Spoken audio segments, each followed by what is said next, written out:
مرحبا، طالع احكي على الفيديوهات اللي نزلت على البنات اللي راحت على حفلة الشام. عملتوهم حبلوا بالحفلة،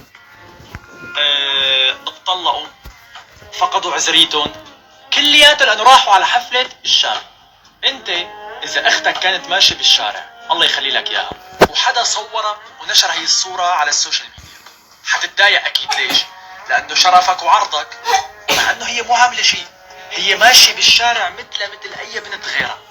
طب انت اليوم لما هي البنت عملت غلط وراحت على حفلة وكانت الحفلة سيئة وهي البنت صغيرة وانت عم تصورها من وشها وعم تنشر فيديوهات على السوشيال ميديا بانه هي فقدت عزريتها وشرفها، طب انت حاطط حالك محل ابوها او اخوها مثلا لما بده يشوف هذا الفيديو؟ ممكن يقتلها، ممكن يذبحها، عرفت؟ يعني غريب الموضوع. وهي ما عملت شيء، هي راحت حضرت حفلة فنانها المفضل، يعني هي لا رايحة تطبقه ولا رايحة تنام معاه، هي رايحة تحضره لأنه بتحبه فقط لا غير. بعدين ليش ما رحت انتقدت الشاب اللي راح على الحفلة كمان؟ ما هو كمان عنده شرف وعنده سمعة مثل ما البنت عندها سمعة. يعني الشامي راح غنى بالعراق وراح غنى بلبنان وغنى بدبي وغنى بقطر ولا طلع هيك انتقادات، بس في ألمانيا بعدين بدك تنتقد الشباب، انتقدهم كمان. لأنه الشاب لو فيه خير ما بيوقف ورا البنت وبيلز عليها، عرفت علي؟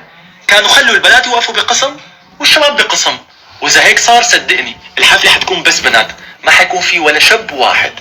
انت اليوم عليك شيء واحد، يكون لك بأهل بيتك، ما تبعت اختك، امك، حبيبتك على هيك حفلة، غير هيك ما دخلك ابدا ابدا ابدا. لانه انت لما عم تطعن بشرف البنات انه حبلوا وفقدوا عزريتهم، انت هيك عم تعمل اكثر من الشيء اللي هن غلطوا فيه لما راحوا على الحفلة. يعني شايف قديش كانوا ملزلزين على بعض؟